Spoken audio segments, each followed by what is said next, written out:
بسم اللہ الرحمن الرحیم۔ ترکی آج کل اس کا جو نام ہے وہ ترکیے، پیس کے سپیلنگ چینج کیے ہیں انہوں نے۔ اس کے بارے میں ذرا ہم دیکھیں گے کہ کمیشن یہاں سے کون کون سے سوال پوچھ سکتا ہے یا پوچھے گئے ہیں۔ میپ آپ کو سامنے نظر آ رہا ہے، اگین میں اسے ہائی لائٹ کر دیتا ہوں۔ یہ جو ہمارے پاس میپ ہے بیٹا، یہ والا، یہ سارا ہمارے پاس آج کا ترکی ہے۔ کرنٹ جو طیب اردوغان کا ترکی ہے بیٹا، وہ یہی ہے۔ اس میں آپ یہ دیکھیں کہ ترکی کے نارتھ میں ہمارے پاس یہ بلیک سی ہے، اس کے بعد یہاں دیکھیں ذرا، یہ سی آف مرمرا ہے، درمیان میں پتلا سا بالکل ایک پانی کی پٹی ہے، ایک راستہ ہے، تنگ راستہ، جسے ہم کہتے ہیں strait of Bosphorus. Bosphorus strait ہمیں یہاں پہ بیٹا نظر آتی ہے، جو کہ بلیک سی کو ملاتی ہے سی آف مرمرا کے ساتھ۔ اس کے بعد ہمارے پاس آگے آئیں گے تو یہ ہمارے پاس ایجین سی ہے۔ ایجین سی از پارٹ آف میڈیٹرینین سی، یہ سارا ہمارے پاس میڈیٹرینین سی ہے۔ ویسے اگر دیکھا جائے تو بلیک سی سے راستہ جو نکل رہا ہے مرمرا سے ہوتا ہوا، یہ میڈیٹرینین تک آ رہا ہے۔ آپ کہہ سکتے ہیں کسی حد تک کہ بلیک سی اور سی آف مرمرا یا ایجین سی یہ سارے حصہ ہے کس کا؟ میڈیٹرینین سی کا۔ تو اس طرح سے ہمارے پاس یہاں جو باسفورس اسٹریٹ بنے گی بیٹا، یہ بلیک سی کو ملا رہی ہے سی آف مرمرا کے ساتھ۔ اور باسفورس اسٹریٹ کے بارے میں سوال یہ بنتا ہے کہ نیرویسٹ اسٹریٹ ان دا ورلڈ، دنیا کی سب سے پتلی تنگ جو اسٹریٹ ہے بیٹا، وہ ہمارے پاس باسفورس اسٹریٹ ہے۔ یہ ترکی میں ہے، ترکی کا 5% حصہ یہ اوپر والا ہے، جو کہ یورپ کانٹیننٹ میں ہے، 5% بنتا ہے، استنبول ہمارے پاس اسے ہم کہیں گے۔ باقی جو 95% جو اس کا ایریا ہے، یہ نیچے ترکی ہمارا ایشیا کانٹیننٹ میں ہے۔ تو یہ جو باسفورس اسٹریٹ ہے بیسیکلی یہ ترکی میں ہے، لیکن ہم اسے یہ کہہ سکتے ہیں کہ جو باسفورس اسٹریٹ ہے یہ سیپریٹ کرتی ہے ایشیا کو کس سے؟ یورپ سے۔ اس سے اوپر ہمارے پاس سارا یورپ ہے، اس سے نیچے ہمارے پاس ایشیا ہے۔ یہاں اگر آپ دیکھیں جو میں نے آپ کو کروایا ہے یورپ کانٹیننٹ، تو اس میں نے آپ کو یہاں سے ایک لائن لگا کے بتائی تھی کہ اس طرح سے بلیک سی بھی سیپریٹ کرتا ہے ایشیا کو یورپ سے۔ پھر ہمارے پاس strait of Bosphorus, sea of Marmara, اس کے بعد ڈارڈنل اسٹریٹس ہیں، اس سے اوپر ہمارا سارے پاس یورپ ہے۔ یورپ مطلب تقسیم کرتی ہیں یہ سارے جو میں نے آپ کو نام بتائے ہیں یورپ کو ایشیا سے۔ تو یہاں پہ ہم دیکھیں کہ ہمارے پاس جو ہے نا، یہ باسفورس اسٹریٹ آپ کی کلیئر ہو گئی، ترکی کا حصہ ہے آج بھی۔ اس کے بعد جب ہم آگے چلتے ہیں، یہ والا جو پورشن ہے میں اسے اگین ریز کر دیتا ہوں۔ دیکھیں سی آف مرمرا سے ایک تنگ پٹی جا رہی ہے، ایک راستہ بنتا ہے پانی کا جو آ رہا ہے ایجین سی تک۔ سی آف مرمرا کو ایجین سی تک جو سٹریٹ ملا رہی ہے اسے ہم کہیں گے ڈارڈنل سٹریٹ۔ ڈارڈنل سٹریٹ کنیکٹ کرتی ہے ایجین سی کو کس کے ساتھ؟ سی آف مرمرا کے ساتھ۔ یا اسے بھی ہم کہہ سکتے ہیں کہ یہ سیپریٹ کرتی ہے ایشیا کو یا ٹرکی کو کس سے؟ یورپ سے۔ تو یہاں پہ یہی دو سٹریٹ ہمارے پاس سے بنیں گی، ڈارڈنل سٹریٹ اور باسفورس سٹریٹ۔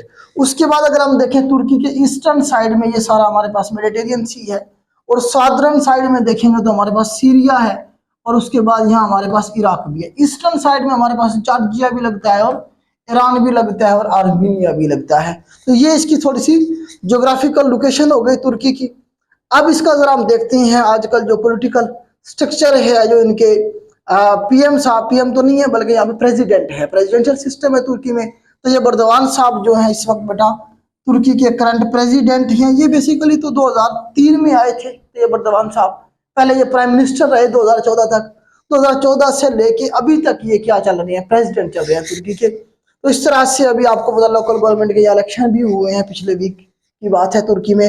تو ان کی جو پارٹی ہے جسٹس اینڈ ڈیولپمنٹ پارٹی، وہ جو ہے نا کیا ہو گئی؟ اب ہار گئی ہے۔ اس کی وجہ کیا ہے؟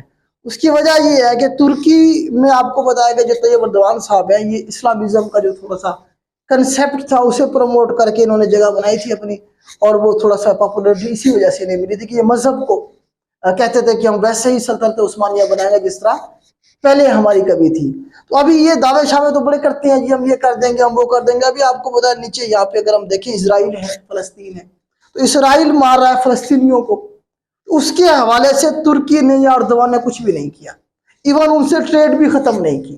جو سٹریٹ پاور ہے، جو عوام ہے ترکی کی، وہ اس سے ناخوش ہے، کیونکہ آپ نعرے شعرے تو بڑے لگاتے ہو، پریکٹیکلی آپ کچھ بھی نہیں کر رہے ہیں اسرائیل کے خلاف یا فلسطینیوں کے حق میں۔ اس وجہ سے اب اسے اگر دوبارہ سے الیکشن جیتنی ہے تو وہ جو مذہبی کارڈ ہے اسے دوبارہ سے استعمال کرنا پڑے گا، مطلب اسرائیل کے خلاف کچھ کرنا پڑے گا۔ تو یہ اردوان صاحب کی سٹوری ہے. اس کے بعد آپ دیکھیں ان کی جو کرنسی ہے وہ لیرا ہے، ترکی کی کرنسی ترکی سے لیرا ہے. اور کیپٹل جو ہے ان کا انکرا ہے، انکرا ان کا کیپٹل ہے. آپ کو یہ نظر آ رہا ہوگا یہیں پہ انکرا، انکارا بھی پڑھتے ہیں لوگ اسے. اس کے بعد ہم ذرا دیکھتے ہیں یہاں پہ سلطنت عثمانیہ، اوٹومان امپائر کے بارے میں آپ نے پڑھا ہوگا. تھوڑا سا میں آپ کو جسٹ 2-4 منٹ میں بریف کرتا ہوں. تو سلطنت عثمانیہ آپ کو بتایا ایک بہت بڑی سلطنت یہاں رہی ہے جس کا سینٹر یہ آج کا ترکی تھا. تو سلطنت عثمانیہ کی جو بنیاد ہے وہ آپ کو بتایا تو عثمان صاحب نے رکھی تھی. عثمان ون جو تھے، عثمان ون سب بیسیکلی ارطغرل کے بیٹے تھے. ارطغرل صاحب کون تھے؟ تو بات یہ ہے بیٹا 1270 کی. ایک منٹ میں ذرا بیٹا یہ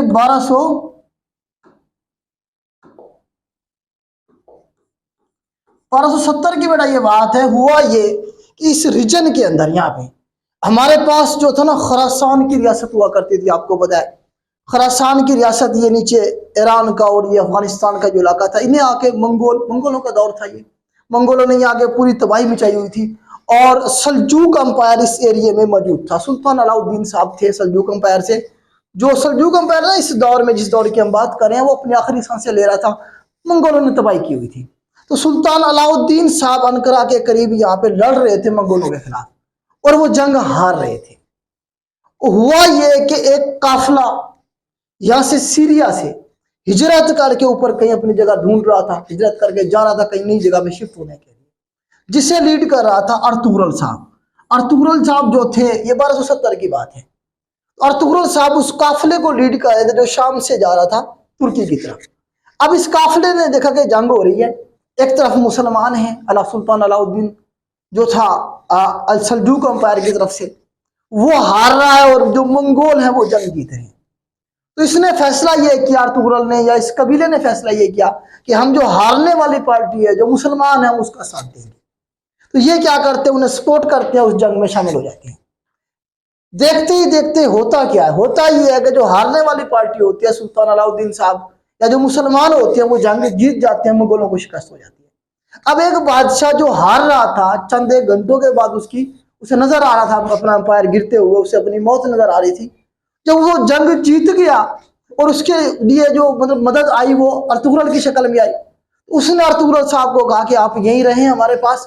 انہیں بڑی بڑی پراپرٹیاں دی، زمینیں دی، اور انہیں کہا کہ آپ ہمارے فوج کے یا ہمارے آپ کیا رہیں، وفادار رہیں، آپ کو جو ہے نا جی ہم یہیں پہ پراپرٹیاں دیتے ہیں.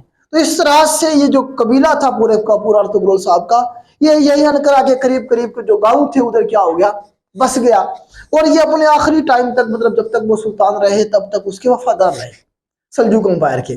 لیکن اس کے مرنے کے بعد آگے جب ہم چلیں گے تو ارطغرل کا جو بیٹا ہوتا ہے عثمان، او سے لکھیے گا پیپر میں، اس نے او سے بھی لکھا ہوا تھا اور یو سے بھی لکھا ہوا تھا ایک جگہ پہ. عثمان ون جو تھے یہ ارطغرل کا بیٹا تھا. اس نے کیا کیا 1299 میں، اب کی بات ہے بیٹا یہ 1299 کی یہ بات ہے، اس نے کیا کی، سلطنت عثمانیہ کی بنیاد رکھی. آج کی جو ماڈرن ترکی ہے اسی میں عثمان سے عثمانیہ، سلطنت عثمانیہ. اس نے بنیاد رکھی سلطنت عثمانیہ کی. تو آپ نے یہ یاد رکھنا ہے کہ سلطنت عثمانیہ کب شروع کی گئی، 1299 میں، یہ 1922 تک چلے گی. ورلڈ وار ابھی ہم ڈسکس کریں گے، ورلڈ وار فرسٹ میں جب یہ ترکی ہارے گا تو پھر یہ ٹوٹ جائے گا، ٹکڑے ٹکڑے ہو جائے گا. اس طرح سے ابھی سارے میں ہمارے پاس یہاں پہ کیا بنی، سلطنت عثمانیہ بنی. اچھا ابھی تک خلافت نہیں آئی مسلمانوں کے پاس، ابھی سلطنت ہے، خلافت ابھی عباسیوں کے پاس رہے. خلافت کا مطلب ہے خلیفہ. خلیفہ کس کا؟ حرمین شریفین کا، مطلب مکہ اور مدینہ کا. وہ ابھی تک عباسیوں کے پاس ہے. آگے چل کے 1517 میں جو خلافت تھی، مطلب مکہ اور مدینہ جو تھا یہ بھی ان کے پاس چلا گیا، ترکوں کے پاس. تو اس وقت جو سلطان صاحب تھے ان کا نام تھا سلیم ون.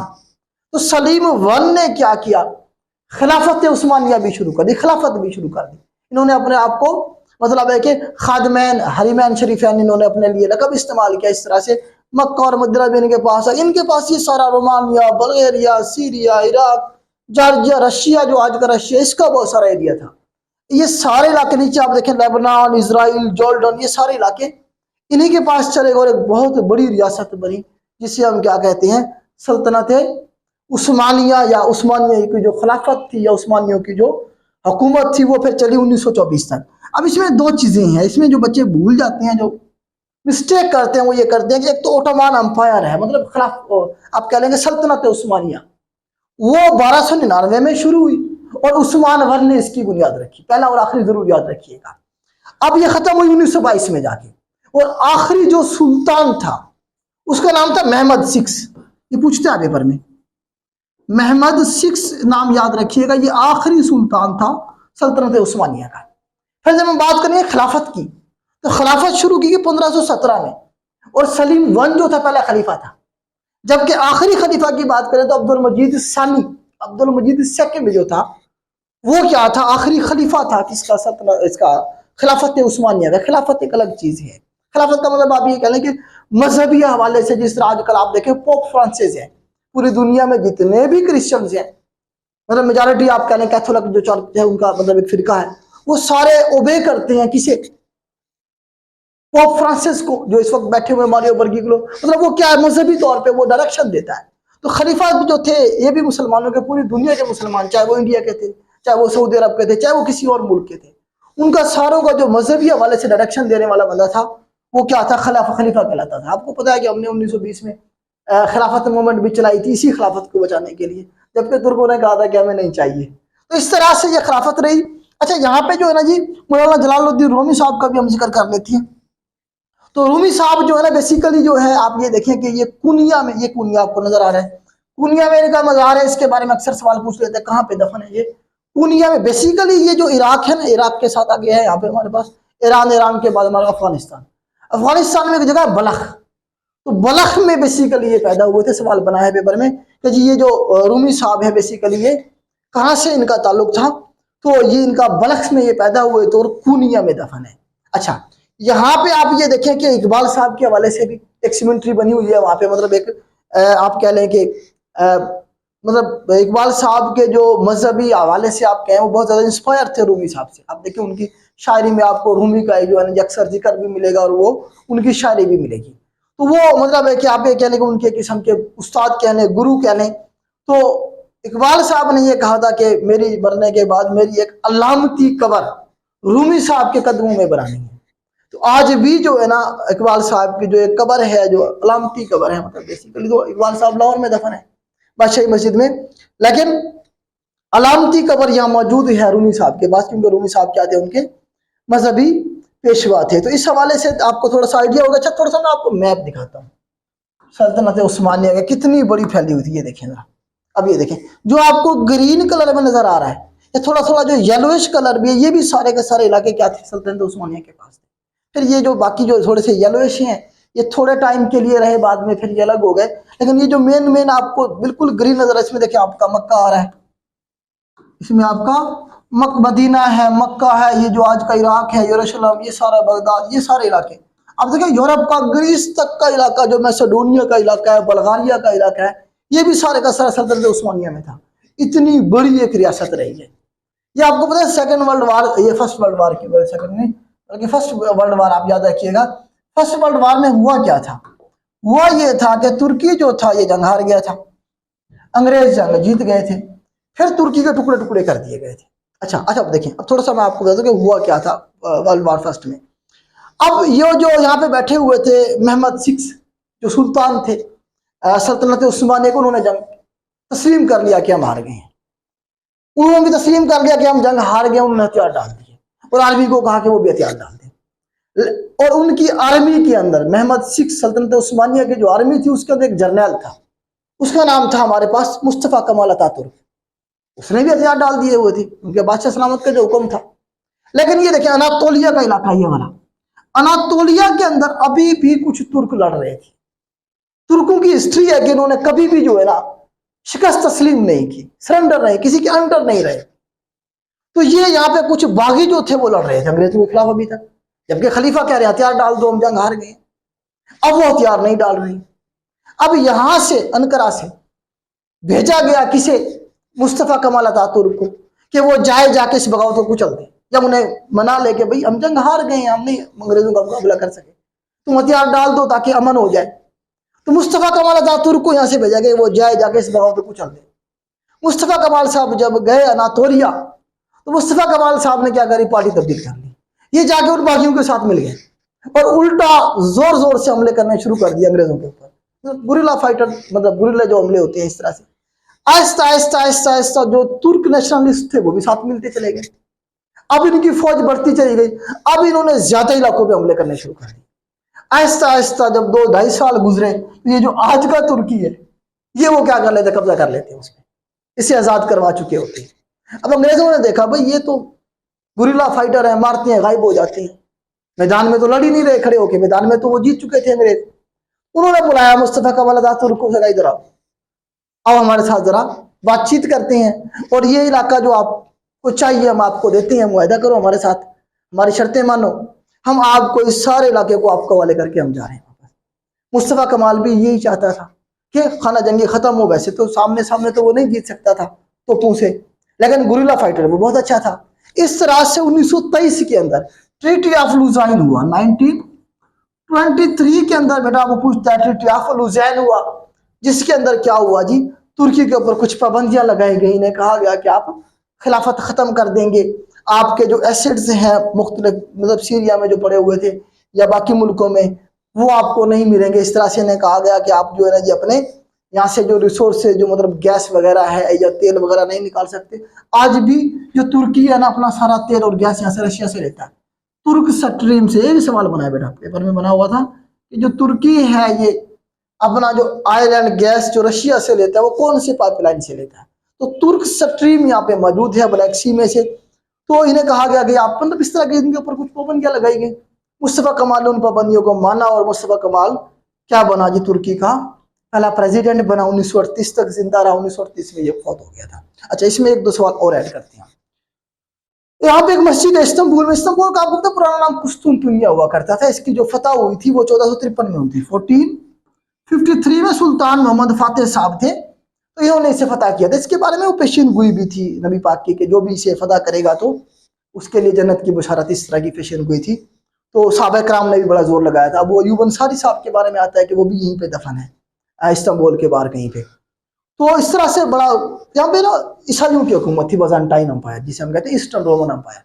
ان سے یہ چھیننا تھا. تو یہ 1453 میں وہ جو سلطان محمد فاتح صاحب تھے نا جی, انہوں نے اسے فتح کیا تھا. اور یہاں پہ ایک آپ کہہ لیں کہ ان کا چرچ تھا, بازنطینیوں نے جو بنایا تھا کرسچنز نے, اس کا نام تھا ہائیگیا صوفیہ.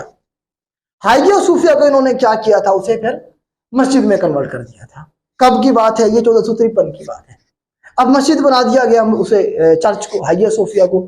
لیکن جب اب یہاں پہ میں نے آپ کو بتایا کہ مصطفیٰ کمال صاحب آ گئے ہیں, مصطفیٰ کمال صاحب تھوڑے سے ماڈرن تھے, انہوں نے پردے پہ پابندی لگا دی تھی تو ماڈرنزم کی طرف لے کے گئے تھے. اصل میں پتہ بھی کیا تھا, مذہبی جو طبقہ تھا نا انہوں نے بہت زیادہ چیزوں کو جکڑا ہوا تھا. اس طرح سے کہ یورپ میں انقلاب آ رہا تھا, آپ کو پتہ انڈسٹریل ریولوشن آ چکا تھا, بہت ساری چیزیں اپ گریڈ ہو گئی تھی. یہاں پہ جو مذہبی طبقہ تھا وہ اتنا ریجڈ قسم کا طبقہ تھا. جب پرنٹنگ پریس ایجاد ہوئی نا تو ترکی والوں نے بھی اسے امپورٹ کیا پرنٹنگ پریس کو. انقلاب تھا دنیا کی تاریخ میں کتابوں کے حوالے سے آپ دیکھیں تو اس پرنٹنگ پریس سے کیا چھاپی گئی, قرآن مجید کی پرنٹنگ کی گئی, اور تقسیم کرنی تھی. تو وہ جو مولوی جو تھے انہوں نے فتویٰ لگا دیا بھئی یہ حرام ہے, اور اس چکر میں وہ جو ان کے مطلب خلیفہ تھے انہیں گھر جانا پڑا. ٹیکنالوجی کو اڈاپٹ ہی نہیں کیا انہوں نے. اس طرح کے مطلب لوگ تھے. تو اتا ترک کو سمجھتا تھا کہ اگر ترکی جنگ ہارا ہے تو اس کی وجہ کہیں نہ کہیں مذہبی طبقہ بھی ہے, اسی لیے اس نے خلافت ختم کر دی تھی. سب سے پہلے اس نے کیا کیا تھا, خلافت ختم کر دی تھی. اس کے بعد اس نے وہ کام کیا مطلب ترکی کو ماڈرنزم کی طرف لے کے گیا, اس نے پابندیاں لگا دی. بہت سارے اسلامی جو قانون تھے ان کے اوپر جو کہ غلط کر رہا تھا, اسے اس طرح سے نہیں کرنا چاہیے تھا, لیکن اس نے ترکی کو کھڑا کرنے کی کوشش کی تھی. تو اس نے کیا کیا, اسی وہ مسجد کو ہائیگیا صوفیہ کو کیا کیا 1935 کے اندر اس نے اسے میوزیم میں کنورٹ کر دیا. 1935 میں اس نے اسی مسجد سے جو مسجد تھی, میوزیم سے جو مسجد بنی تھی, اسے اس نے کیا کر دیا, اب میوزیم بنا دیا. ابھی جو اردوان صاحب جو اس وقت آئے ہیں انہوں نے 2020 میں کیا کیا ہے, جا کے اسی میوزیم کو دوبارہ سے مسجد بنا دیا ہے. تو یہ 2-3 سوال یہاں سے بنی ہے اس مسجد کے حوالے سے. یہ مسجد بھی ہمارے پاس استنبول میں موجود ہے. استنبول کا آپ کو پرانا نام بتا, آپ کو قسطنطنیہ ہے. تو یہ میرے خیال سے 5-7 جو کوشچن ہے. بلو ماسک بھی ہے یہاں پہ, ایک بلو ماسک بڑی خوبصورت مسجد ہے, سلطان احمد ماسک بھی کہتے ہیں, وہ بھی یہیں پہ استنبول میں ہمارے پاس ہے. تو یہ میرا 5-7 سوال ہیں ترکی کے حوالے سے. سکھ مین آف یورپ بھی کہتے ہیں. سکھ مین آف یورپ جب ترکی کے آخری مطلب دن تھے, آپ کہنے ورلڈ وار فرسٹ سے پہلے, جب ترکی کمزور ہو گیا تھا بہت زیادہ اور اس کے علاقے نکل کے یورپ کی طرف جا رہے تھے. جب بندہ بیمار ہو جاتا ہے تو کسی کام کا نہیں رہتا نا, پھر اس کے سارے جو لوگ ہوتے ہیں جو چھوڑ کے جا رہے ہوتے ہیں. تو اس طرح ترکی جب آخری دنوں میں تھا تو ترکی کے جو علاقے تھے وہ سارے آہستہ آہستہ الگ ہونا شروع ہو گئے تھے. تو اس وقت یہ جو نام تھا سک مین آف یورپ کا ایک مرد بیمار، اس وقت اس سے نام پڑا تھا. تو آج تک پوچھ دیتا پیپر میں کبھی کبھی کہ سک مین آف یورپ کسے کہتے ہیں؟ ہم ترکی کو کہتے ہیں.